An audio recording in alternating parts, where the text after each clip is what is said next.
Hello दोस्तों, स्वागत है आप सभी का वे टू एक्सेलेंसी में। दोस्तों, डीएलएड थर्ड सेमेस्टर के एक्शन रिसर्च से रिलेटेड पूछे गए सभी बहुविकल्पीय प्रश्नों को आज हम लोग देखेंगे, उसको हल करेंगे।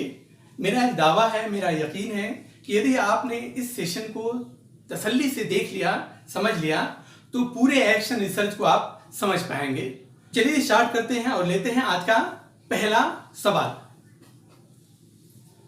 शैक्षिक क्षेत्र में एक्शन रिसर्च क्रियात्मक अनुसंधान का प्रयोग किसने किया था? 4 मल्टीपल चॉइस के प्रश्न दिए गए होंगे जिसमें से आपको एक चयन करना है। मैंने ऑप्शंस नहीं लिखे हैं, सीधे मैं आपको उत्तर बताऊंगा। 2016 और 17 में पूछा गया है। इस प्रश्न का सही उत्तर है स्टीफन एम कोरे। दूसरा सवाल लेते हैं। कार्य क्षेत्र से संबंधित समस्याओं के कारणों को जानने व समस्या समाधान हेतु किया जाने वाला शोध कहलाता है, उसे क्या कहते हैं? इस बारे में ये सवाल है, 2016 में पूछा गया है। इसे एक्शन रिसर्च ही कहा जाता है। क्या? क्रियात्मक शोध। और ये डेफिनेशन है दोस्तों, ये डेफिनेशन है स्टीफन एम कोरे का, बहुत इंपॉर्टेंट डेफिनेशन है। क्रियात्मक शोध का मूल आधार है। ये पूछा गया है प्रश्न 2017 और 18 और 19 में, बहुत इंपॉर्टेंट है, 3 बार पूछा गया है। इसका आधार है, जो सही ऑप्शन है, कि समस्या भी हमारी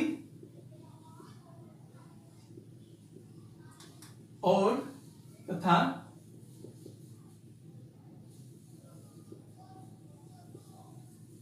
समाधान भी हमारा।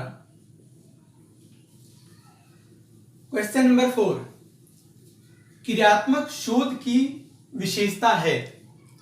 क्रियात्मक शोध की क्या विशेषता है? चारों ऑप्शंस में से आपको एक ऑप्शन, जो सही ऑप्शन है, उसको चुनना है। तो मेरे हिसाब से इस प्रश्न का जो सही आंसर है वो है क्रियात्मक शोध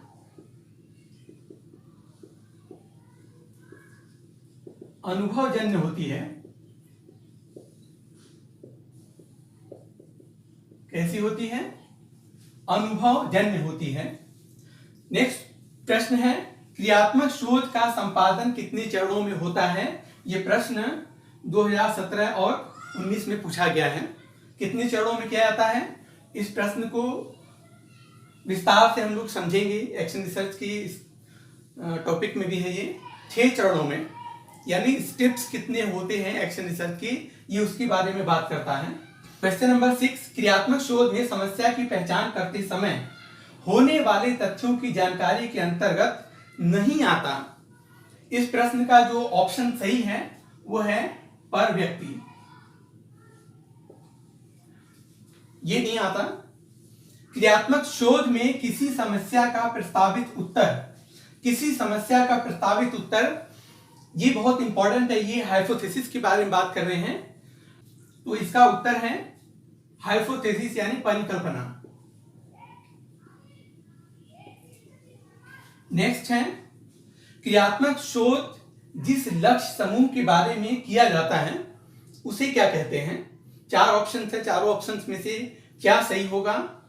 देखिए, इस प्रश्न में थोड़ा सा विवाद हो सकता है, परंतु मेरे हिसाब से एक्शन रिसर्च का जो परिधि है, जो क्षेत्र है, वो संकुचित होता है। तो मेरे हिसाब से व्यष्टि होना चाहिए, माइक्रो, क्योंकि समष्टि फंडामेंटल रिसर्च हो सकता है। कौन सा क्रियात्मक शोध का उपकरण के अंतर्गत नहीं आता? कौन सा क्रियात्मक शोध के उपकरण के अंतर्गत नहीं आता? 2017 में पूछा गया है। तो जिस उपकरण, मतलब जैसे क्वेश्चनेयर है, यानी प्रश्नावली है, साक्षात्कार है, रेटिंग स्केल है और ऑब्जर्वेशन है, इसमें जो उत्तर है वो है प्रत्यक्षण। परसेप्शन नहीं आता। परसेप्शन क्रियात्मक शोध का कोई उपकरण नहीं है। नेक्स्ट है, क्रियात्मक शोध करने का अधिकार किसे है? 2017 सेकेंड फेज में पूछा गया ये सवाल, यानी कौन कर सकता है? तो दोस्तों, एक बात क्रियात्मक शोध में सबसे इंपॉर्टेंट है, जो ये है कि इसमें छात्र को छोड़कर, छात्र को एक्शन रिसर्च करने का अधिकार नहीं है, वो कर ही नहीं सकता, वो एलिजिबल नहीं है।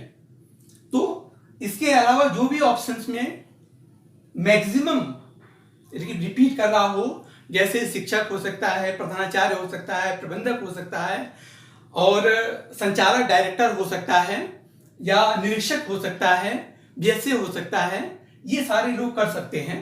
तो इस प्रश्न का उत्तर के लिए आप पे छोड़ता हूं, जो भी ऑप्शन में हो उस टिक कर लेना। क्रियात्मक शोध में शोधकर्ता होता है, क्या होता है? जो ऑप्शन दिया गया है उसमें उत्पादक व उपभोक्ता। दोस्तों, एक्शन रिसर्च में उत्पादक और उपभोक्ता दोनों ही शोधकर्ता होता है, यानी शिक्षक होता है।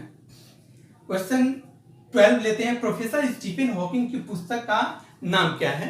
काफी अच्छा सवाल है, काफी डीप में प्रश्न पूछ रहा है। तो इनकी पुस्तक है action research to improve school practice. आपके ऑप्शंस में शायद एक्शन रिसर्च नहीं लिखा है, वो 2 से स्टार्ट हो रहा होगा, तो जिसमें ये ऑप्शन है वो उत्तर सही होगा। नेक्स्ट है परिकल्पना होती है।